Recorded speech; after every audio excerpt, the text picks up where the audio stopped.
우리 오늘 사부에 새가족 예배도 있고 또 이 시간 사부에 참여한 여러분들 위해 특별한 하나님의 은혜 축복이 함께하기를 주님의 이름으로 축원합니다. 우리 앞뒤 좌우에 있는 분들 따뜻한 사랑의 마음으로 인사를 나눕니다. 주님의 이름으로 사랑하고 축복합니다.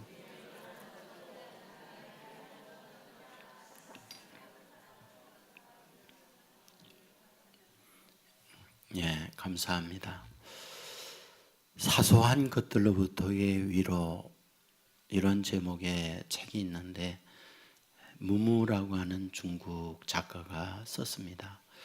여기에 나오는 이야기를 하나 소개해 드립니다. 한 선비가 있었습니다. 여행을 하는 중에 강도를 만나게 됩니다. 강도를 피하여 도망을 가다가 한 동굴을 발견하고 동굴 안으로 뛰어들게 됩니다. 강도도 선비의 뒤를 따라서 동굴로 함께 들어오게 됩니다. 한참을 동굴 안으로 들어가면서 어둠이 밀려오고 더 이상 앞으로 나갈 수 없는 형편에 넘어지고 맙니다. 결국 강도는 선비를 잡지요. 그리고 선비에 가지고 있는 돈, 그리고 이 선비가 밤에 불을 켜기 위하여 준비한 양초, 이것까지 빼앗게 됩니다. 강도는 빼앗은 돈과 양초를 가지고 돌아서서 나오려고 하는데 너무 깊이 들어와서 출구를 찾을 수 없습니다. 캄캄합니다. 넘어집니다. 마침 선비에게서 빼앗은 초가 있기에 불을 붙입니다. 앞이 보입니다. 그리고 부딪힐 수 있는 벽, 이런 것들을 피하면서 나오게 되는데 그 동굴은 간단하지 않았습니다. 이곳 저곳에 많은 굴들이 있었고 잘못된 길로 들어서면서 출구와 더 멀리 더 깊이 들어가게 됩니다. 결국 양초는 다 없어졌고 캄캄한 곳에 어디가 어딘지 알 수 없는 그곳에서 헤매다가 그 강도는 죽게 됩니다. 그런데 빼앗겼던 이 선비 아무것도 없습니다. 그러므로 캄캄한 그 동굴 안에서 넘어지기도 합니다. 벽에 부딪히기도 합니다. 몸은 만신창이가 되어졌습니다. 하지만 아무것도 없는 캄캄한 속에 저 멀리에 뭔가 희미한 가물그림이 보입니다. 그것을 향하여 힘들게 한 걸음 한 걸음 내딛다 보니 그곳이 출구였습니다. 이 선비는 결국 그곳에서 살아나게 되죠. 이 이야기를 통해서 이분이 말하려는 게 있습니다. 당장의 환한 빛이 멀리 있는 것을 못 보게 한다. 당장의 캄캄함이지만은 멀리 희미함이 자기 인생의 미래를 바르게 끌어갈 수 있다.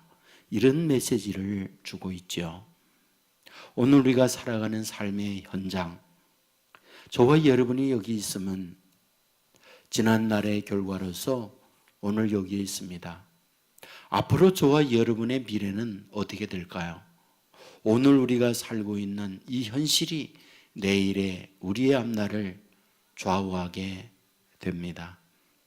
여러분, 오늘 본문에서 우리에게 뭘 말해주려고 하는가? 지금 이 시점에서 우리가 앞날, 우리가 내일의 내 인생을 결정할 때 오늘 나는 어떻게 될까? 이 부분을 말씀하고 있는 게 오늘 본문이다. 그런 얘기입니다. 본문의 내용이 뭡니까? 요셉이 110세가 됐습니다. 그리고 110세 이야기하는 것은 그 해가 세상 떠나는 날 죽음을 맞는 해였습니다. 여러분, 그때 주위에 있는 사람들에게 마지막 남기고 있는 유언의 내용, 이것이 오늘 본문입니다. 여러분, 이 본문을 보면서 어떤 생각이 듭니까? 사람이라고 하는 것은 세상에 태어나서 살다가 죽음을 맞아요.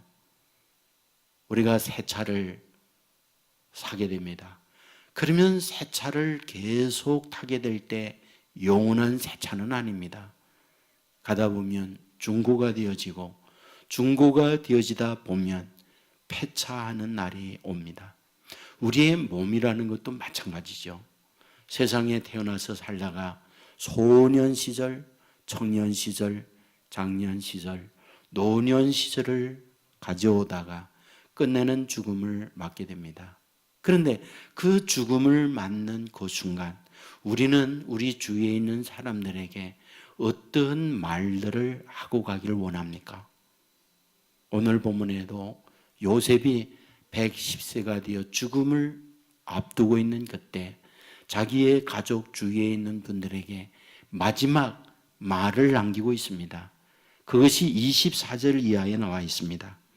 요셉이 그의 형제들에게 이르되 나는 죽을 것이나 하나님이 당신들을 돌보시고 당신들을 이 땅에서 인도하여 내사 아브라함과 이삭과 야곱에게 맹세하신 땅에 이르게 하시리라 하고 요셉이 또 이스라엘 자손에게 맹세시켜 이르기를 하나님이 반드시 당신들을 돌보시리니 당신들은 여기서 내 해골을 메고 올라가겠다 하라 하였더라.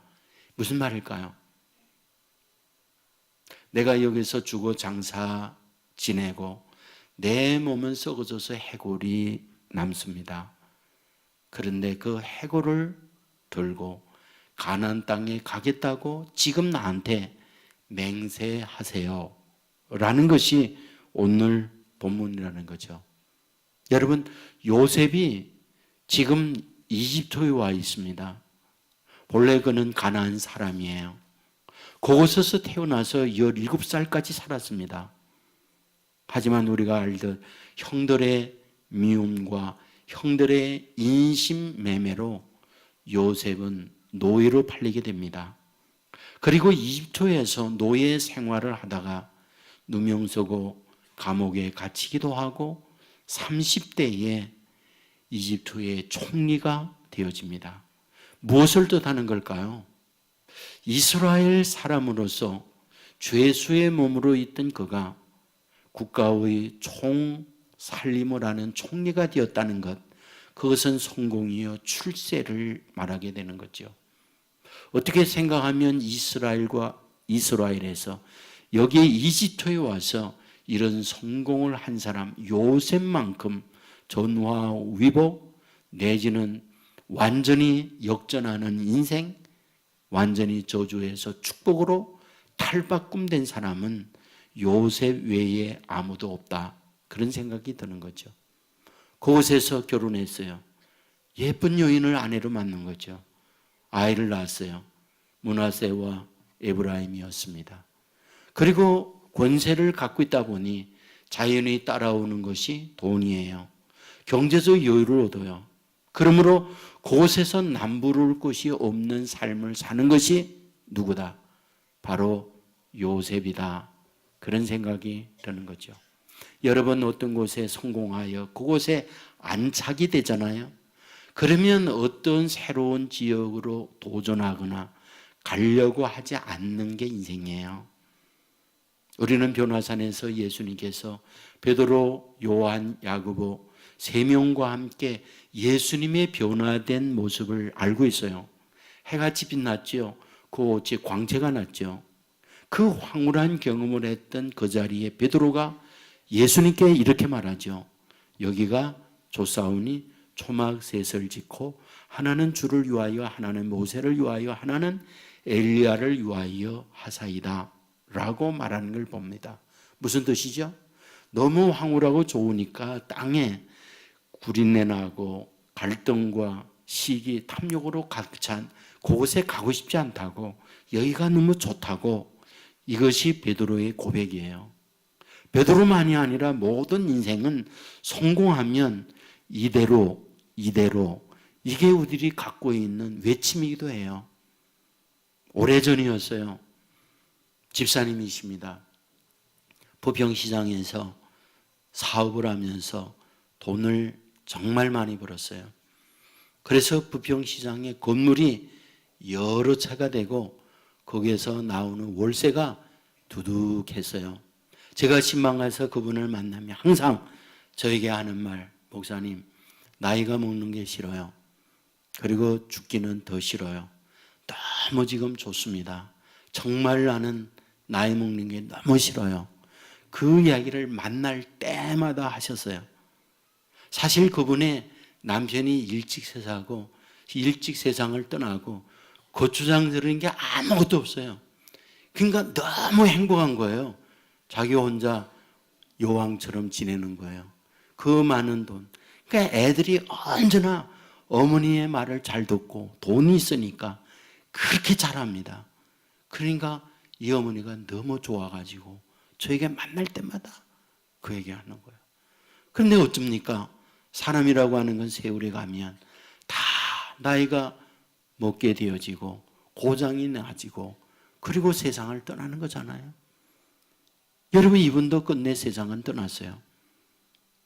여러분, 지금 요셉은요, 이집트에서 두 번째 권력자예요. 어마어마한 돈을 벌었어요. 자녀들 다 잘 되고 부족한 게 아무것도 없습니다. 그렇다면 이제 죽어가는 그때에 주위에 있는 사람들에게 남길 수 있는 말이라는 게 뭐겠습니까? 이 땅 위에서 성공하려면 공부 잘해라. 그리고 여러 고시에 패스하고 고급 관리가 되어지고 그리고 비즈니스를 통해서 뭐니 해도 머니가 최고다. 그러니까 돈을 많이 벌도록 해라. 뭐 이런 이야기를 마지막에 이 땅 위에서 살아가기 위한 자녀들의 지혜를 주어야 되는 게 아닌가요? 그런데 그런 말씀과는 전혀 다른 거예요.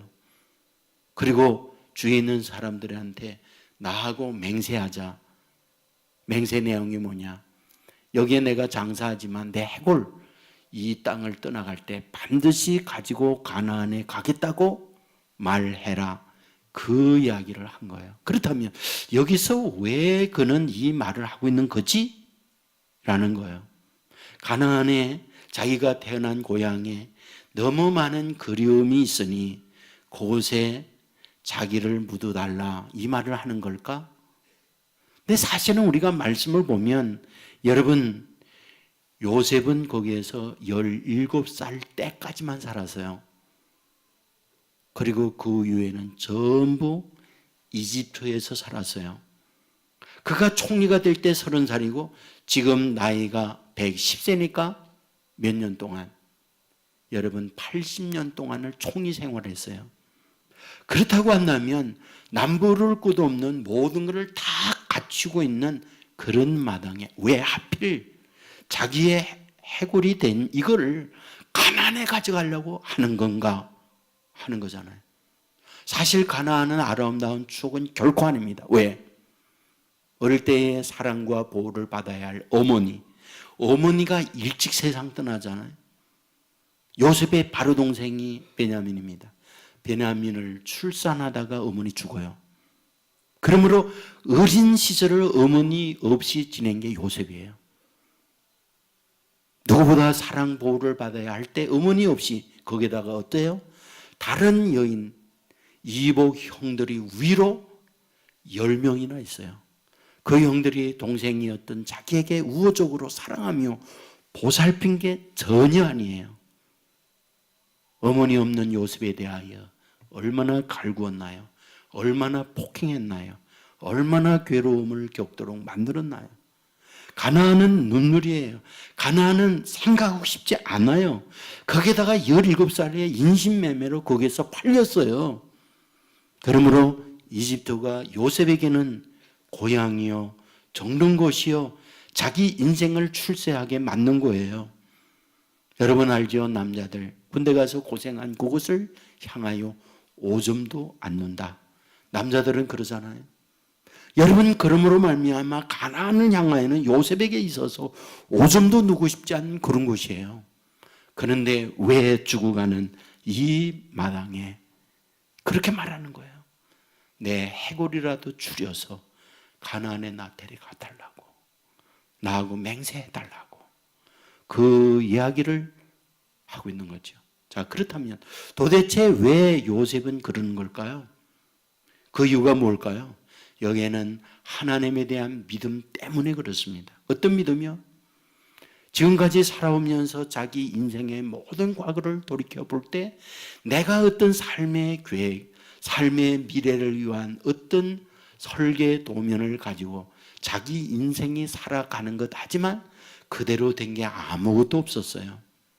결국 배후에 하나님의 섭리, 배후에 하나님의 간섭 속에 내가 오늘 여기에 있다라는 그 사실을 누구보다 처절하게 깨달은 것이 요셉이에요.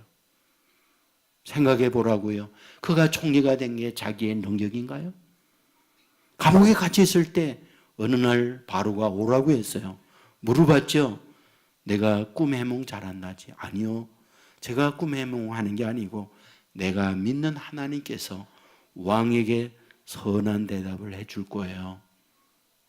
여러분, 바로가 꿈꾸고 국가의 훌륭한 점쟁이, 훌륭한 점술가 모두 다 부르다가 자기의 꿈 해몽을 요구했지만 그 누구도 해몽하는 사람이 없었잖아요. 그때 감옥에 갇혀 있는 이 요셉이 바로 앞에 섰었는데 이게 웬일이에요? 그 꿈 얘기를 듣는데 하나님께서 스크린의 화면을 보여주듯이 다 보여주는 거예요. 앞으로 이 나라 7년 동안 풍년이 돕니다. 그리고 이후에 7년 동안 흉년이 돕니다. 그것을 대비해야 된다는 꿈입니다. 이 꿈 해몽을 들었던 왕이 너무 기뻐서 요셉에게 말합니다. 너같이 지혜로운 사람을 어디에서 만날 수 있느냐? 네가 이 나라의 총리가 되어서 나를 대신하여 이 나라를 다스리라는 거예요.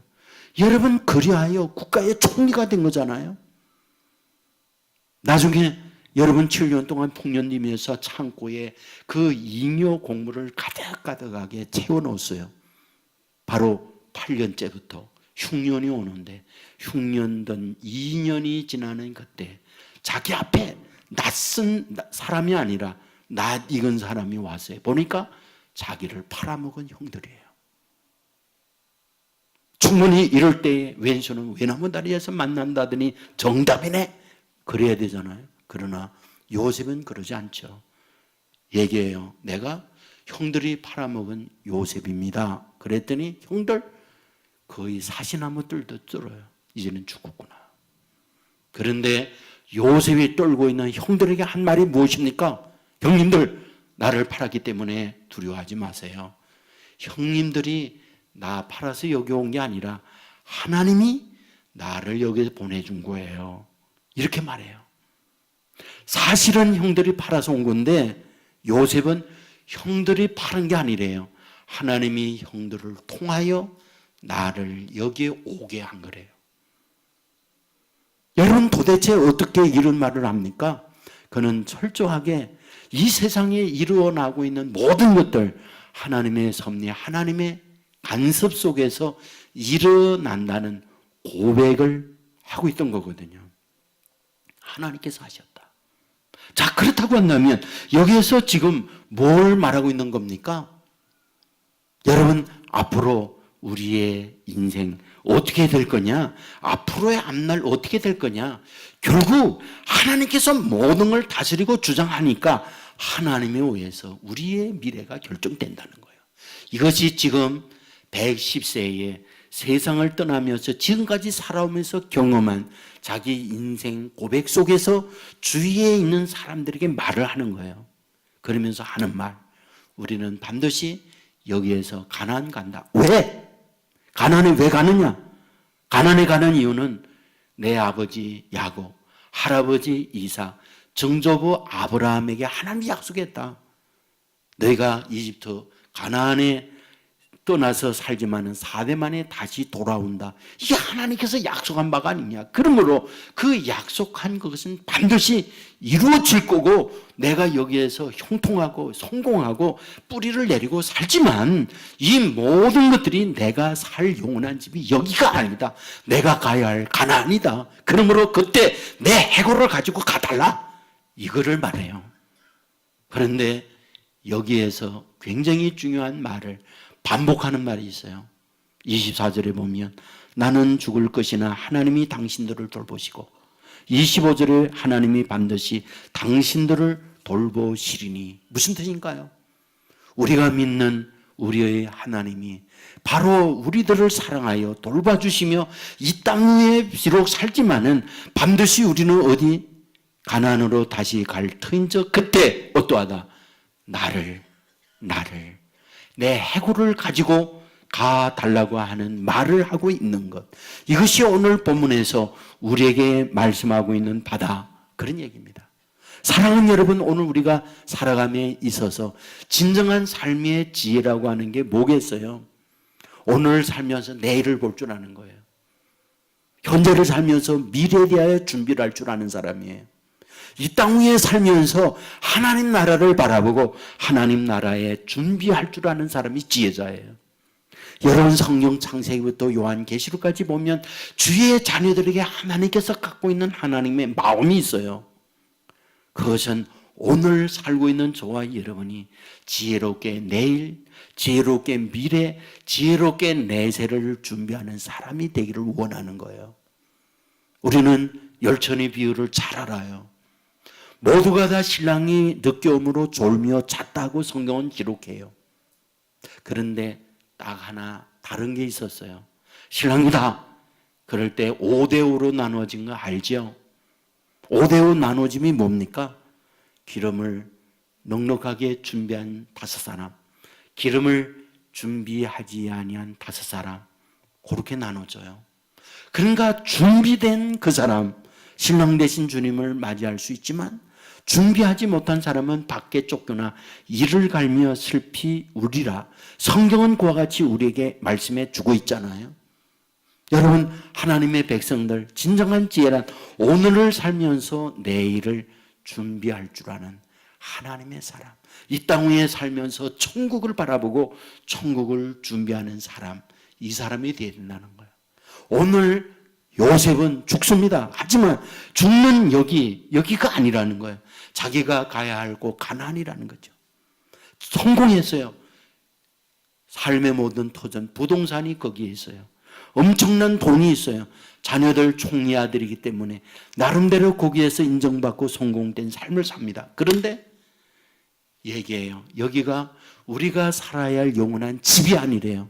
가야 할 가나안이 있답니다. 그래서 그 가나안에 갈 때 내 이 뼈, 해골을 가지고 가달라고 하는 부탁을 하고 있는 거예요. 이게 진정한 지혜자의 삶이다. 믿으시기를 주님의 이름으로 축원합니다. 제가 한 14, 15년 전에 어떤 모임을 통해서 삼성, LG, SK 연구소를 다 방문했었어요. 그 연구소장이 나와서 그 연구소의 모든 것들을 설명을 했던 기억이 있는데 지금도 제 안에 남아있는 게 있습니다. 그 안에 심리 연구소가 있고요, 사회 연구소가 있고요, 세계 동양 연구소가 있고요. 저는 그냥 연구소라고 그래서 기술 연구소, 그래서 어떤 신제품 개발 이런 거를 연구하는 걸로만 알았다가 그곳에 실제 가서 분야가 이렇게 다변화가 되어 있구나 하는 걸 보고 깜짝 놀랐어요.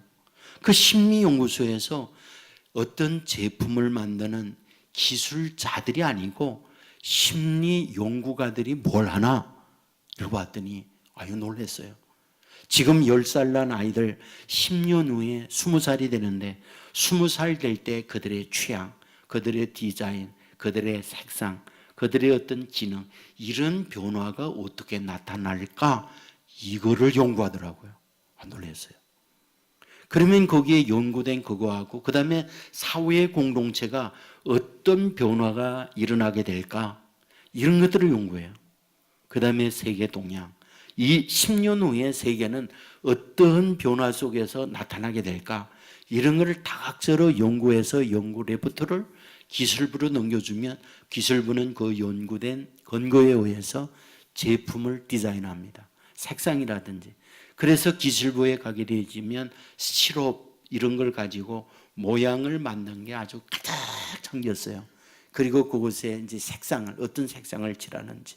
지금 내년에 만들 제품을 디자인하는 게 아니고 앞으로 10년 후에 어떤 모습으로 달라질 것인가 단순한 휴대폰이 아니고 우리의 사용하는 가전제품, 기타 여러 가지들을 각 분야에서 연구하는 걸 보면서 이런 준비가 기업을 생존하게 만들고 기업을 이루게 만드는구나, 그런 생각을 참 많이 했었어요. 여러분들 이런 말이 있죠. 춘불경추 후에 소불근학 노후에. 이 말은 봄에 씨를 뿌리지 않으면 가을에 후회한다, 이 말이고, 젊은 나이에 공부하지 아니하면 노후에 눈물을 흘리고 후회한다, 이런 말이에요. 당연한 말이잖아요. 오늘 하나님께서 하나님의 자녀들에게 유달리 원하는 게 있어요. 지혜자입니다. 그 지혜란 오늘을 살면서 내일을 보는 눈이에요. 지혜란 현재를 살면서 미래를 투자할 줄 아는 능력이에요. 하나님의 백성들에게 진정한 지혜란 이 땅 위에 살면서 천국을 준비하는 하나님의 백성, 이것이 진정한 지혜인 걸 우리에게 말씀하고 있어요. 이 자리에 참여한 저와 여러분, 정말 주님께서 원하는 지혜, 이것을 얻어서 오늘을 살며 내일, 현재를 살면서 미래, 땅 위에 살면서 천국을 준비하는 사람이 되어서 정말 지혜롭게 하나님의 축복을 누리는 사람이구나 인정을 받을 수 있는 저와 여러분의 삶이 되기를 주의 이름으로 축원합니다. 그렇다면 오늘 우리가 살고 있는 대한민국의 미래, 희망일까요? 절망일까요? 모르죠. 그러나 현 위치에서 보면 그렇게 희망적이라고 말하기는 어려워요. 여러분에게 말했죠. 오늘 저와 여러분이 여기 있으면 과거의 결과입니다. 앞으로 1년 후, 10년 후 어떤 사람이 될까요? 오늘 내가 어떤 마음으로 어떤 방향을 향하여 가느냐 하는 것이 저와 여러분의 5년, 10년 후에 저와 여러분이에요. 우리나라도 마찬가지죠. 여기까지 오면서 어떻게 왔지? 앞으로 어떻게 갈 거지? 그걸 보면 우리나라의 미래가 보이지 않나요? 그러나 저는 우리나라의 미래는 그렇게 밝다, 그렇게 장밋빛이다 보기는 어렵다 생각해요. 왜? 북한의 핵 문제가 있어서, 아니면 정치가 내 마음에 안 들어서 그런 걸 얘기하려는 건 아닙니다. 강대국 속에 약소국가로 초하였는 대한민국의 현실이 암울해서 그런 것도 아니에요. 그렇다면 무엇이 대한민국의 미래가 어둡다 이렇게 말하십니까? 라고 물을지 모르죠. 그런데 이런 근거를 여러분에게 대고 싶어요. 흥사단이 있어요. 초중고생 각 2,000명씩 그들을 대상하여 윤리의식에 대한 설문조사했어요. 그 설문 항목 가운데에 만일 10억이 나에게 들어오는데 10억 때문에 감옥 가야 된다, 그러면 10억을 갖고 나는 감옥 가겠다라고 말한 사람이 10명 중에 6명이에요. 교육과학기술부에서 초중고생 24,000명을 상대로 인생에서 가장 추구하고 싶은 게 뭐냐? 52.5%가 돈이라고 했어요. 그리고 초등학교 졸업생들에게 장래 희망이 뭐냐? 60%가 돈 많이 버는 것이라고 대답을 했어요. 돈 좋죠. 우리 다 부자가 돼야죠. 근데 문제는 돈 하다가 돌게 되거든요. 그러니까 문제가 되는 거죠. 여러분, 돈을 관리할 수 있는 정신, 우리가 어떤 일들을 만날 때 일들을 풀어낼 수 있는 그런 지혜, 이것이 없이 돈만 있다고 그러면 심각한 위기를 맞게 되잖아요. 여러분 알다시피 우리 대한민국, 여러분 OECD 국가 가운데 자살 1위국에 자살 1위국. 하루에 매일처럼 대한민국에서 자살하는 사람이 37명이에요. 그러니까 거의 1시간에 1명 내지 2명은 자살하고 있는 게 현재 지금도 대한민국에 일어나고 있는 현실이라는 거예요. 여러분 왜 자살합니까? 먹을 게 없어서요? 더 이상 희망이 보이지 않아서요? 여러분, 우리가 살고 있는 삶의 현실은 옛날보다 정말 잘 삽니다.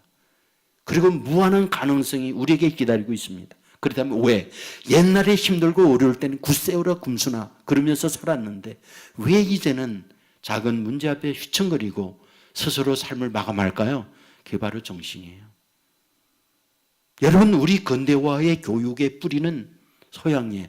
서양으로부터 우리 교육이 왔어요. 그 서양의 교육의 뿌리는 그리스예요. 그리스의 누굽니까? 소크라테스, 플라톤, 아리스토텔레스. 이런 사람들이 근대 교육의 아버지의 뿌리들입니다. 그러면 그들이 했던 그 당시의 교육이 뭡니까? 우리가 아는 필로소피, 지혜를 사랑하는 공부였어요. 지혜를 사랑하는 공부란 뭡니까? 어떤 말을 듣습니다. 내가 그 말을 들었을 때 기분이 업될 때 나는 어떤 태도를 취할 거냐? 내가 발표해요. 상처 입어요. 상처 입을 때 나는 어떻게 반응해야 할 것이냐? 내가 성공해요. 그러면 성공했을 때 나의 미래는 어떻게 해야 할 것이냐? 실패해요. 그 실패 앞에서 나는 그 실패를 어떻게 딛고 나가야 할 것이냐? 이런 공부가 본래 학교 공부였어요. 그런데 지금 우리는 그런 교육 거의 없잖아요. 20절 되면 우리 북에 오고도 프랭카드가 붙어요. 거기에 누구 서울대학, 누구 연대, 고대, 그 대학 입학했다는 이름이 다 붙습니다. 그렇다면 왜 붙을까요? 이렇게 공부 잘해야 좋은 실력을 얻었다 자랑이잖아요. 그러면 왜 그런 인류 대학에 가려고 하는 걸까요? 왜 그런가요? 그 대학 졸업해야 좋은 직장 얻잖아요. 좋은 직장 얻어서 뭐 하려고요? 그래야 돈 많이 벌잖아요. 이것이 다 공식이에요. 문제는 뭡니까? 어느나 좋은 대학, 어느나 좋은 직장 갔다고 해서 인생이 승승장구입니까? 비바람 없나요? 밤이 없나요? 누구나 다 밤이 있고 누구나 비바람 맞아요. 그런데 문제는 그 비바람 앞에서 헤쳐나갈 수 있는 지혜, 이런 교육이 없다 보니까 그 앞에 무릎 꿇어 인생이 무너져요. 그래서 인생이 자살로 끝나는 경우가 현재 우리의 현주소잖아요. 저는 그런 의미에서 무하다 우리 대한민국의 앞날 참 캄캄하다, 어둡다 이렇게 말씀하는 거예요. 여러분, 오늘 저와 여러분에게 성경은 뭐라고 말합니까? 성경은 여러분 그런 가운데 인생을 어떻게 살아야 하니? 지혜가 무엇이니? 이걸 우리에게 가르쳐줘요. 예수님께서 유명한 산상수훈의 말씀을 하면서 우리가 잘 알고 있는 대로 너희들 뭘 먹을까? 무엇을 마실까? 무엇을 입을까? 염려하지 마라. 공중에 새봐 심었느냐? 거두었느냐? 심지도 않고 거두지도 않고 창고에 모아들이지도 않지만 하늘에 계신 아버지께서 그 새들 다 먹이지 않냐? 들에 백합 봐봐. 자기 옷 입으려고 길쌈하는 걸 보았느냐? 아니다. 하지만 하나님께서 다 입히지 않느냐? 하물며 너희일까 보냐? 하물며 하나님의 자녀인 너희를 굶기겠느냐? 너희를 헐벗게 하겠느냐? 그러므로 이런 것 때문에 염려하지 마라. 그리고 중요한 말하죠. 먼저 그의 나라와 그 의를 구하라. 그리하면 그의 모든 것을 너에게 더하시리라. 이 말씀을 해요. 여러분, 이 뜻이 무엇일까요? 너희는 먼저 그의 나라와 그 의를 구하라. 그리하면 그의 모든 것을 너에게 더하시리라. 여러분, 여기서 말하는 그의 의와 그의 뜻 뭡니까? 주님 자신이요, 주님 나라예요. 여기서 말씀하는 것은 주님의 말씀을 우선하고 거기에 따라가라. 그리하면 그 외의 모든 걸 너에게 더하겠다. 여기에 그 외의 모든 걸 더한다 할 때 그 외의 모든 것이란 뭡니까? 너희가 앞에서 원했던 무엇을 먹을까? 무엇을 마실까? 무엇을 입을까? 했던 모든 것, 그것을 너에게 더해준다. 다 준다. 그렇다면 먼저 그의 나라와 의를 구하라. 뭐예요? 말씀 안에서 하나님의 지혜를 구하고 그걸 따라가면 다른 것들은 그 말씀과 지혜 속에서 따라온다. 이 말씀을 하고 있다는 것. 믿으시기를 주의 이름으로 축원합니다. 오늘 저와 여러분이 살면서 정말 말씀의 지혜를 깨우치면서 살면 우리가 어떻게 세상을 이기며 문제를 풀어가야 할지 지혜를 하나님이 주어요. 그리고 그걸 풀어가며 따라오는 것, 자연스럽게 경제적 문제가 해결이 됩니다. 그럴 때 세상에서 영혼이 잘 되고 범사가 잘 되고 강건케 하는 축복이 주위의 백성들에게 주어지는 거예요.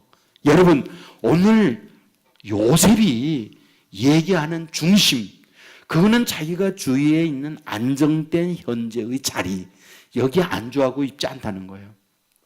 자기 마음속에 자기를 끌어가는 것, 현재의 총리의 자리나 권력의 어떤 높은 자리, 그리고 많은 돈을 벌어서 부자 되어 있는 그것이 자기의 인생을 끌어가 여기에 안주하는, 여기에 모든 게 좋으니 이대로가 아니라 내가 가야 할 그곳, 하나님이 약속된 가나안, 그곳으로 가야 한다는 것이 요셉의 마음이었어요. 여러분 어떻습니까? 이런 마음을 가지고 자기는 죽습니다. 그리고 하나님께서 이스라엘 백성을 하나님이 약속된 대로 출애굽하게 해요. 그들은 가나안 적과 거리오는 걸 주겠다고 약속했던 그 말씀을 믿고 나가게 되니까 홍해 막혀요. 그런데 그 말씀을 믿고 나가는 그들에게 홍해 갈라줘요. 광야로 가요. 여러분 추워요. 하나님이 말씀을 붙들고 가는 그들에게 불기둥을 줘요. 낮에 뜨거운 태양이 비추어서 일사병이 걸릴 수 있어요. 구름기둥 보내줘서 구름으로 해 가려줘요. 먹을 양식이 없어요. 하늘에서 만나를 주어서 먹게 만들어요. 거기다가 물 없어요. 반석에서 물 나게 해서 마시게 만들어요. 뭘 더 답니까? 정말 말씀이 우선하여 그대로 갖게 되어질 때 그 지혜 속에 가는 주의 백성들을 위하여 하나님이 그의 모든 걸 더하사 그 말씀의 인도를 받는 주의 백성을 복되게 만들어 주신다라는 증명을 성경이 하고 있는 거잖아요. 말씀을 맺겠습니다. 우리 인생이라는 것은 생로병사입니다. 우리가 여기에 살지만 우리에게 다가오는 미래, 오늘 내가 어떻게 사느냐에 따라서 내일은 결정돼요. 여러분, 오늘을 사는데 우리가 미래를 보면서 어떤 준비해야 됩니까? 여러 가지, 얼마나 많은 돈을 벌 것인가, 얼마나 많은 성공적 인생을 살 것인가 중요하죠. 하지만 더 중요한 것, 내 인생 말씀이 나를 끌어가 하나님의 원하는 곳으로 내 인생을 인도하여 주옵소서. 말씀을 따라갈 때에 말씀대로 되는 역사가 일어나게 되어 있어요. 홍해 갈립니다. 구름기둥, 불기둥이 따라옵니다. 만나 묘출하기가 주어집니다.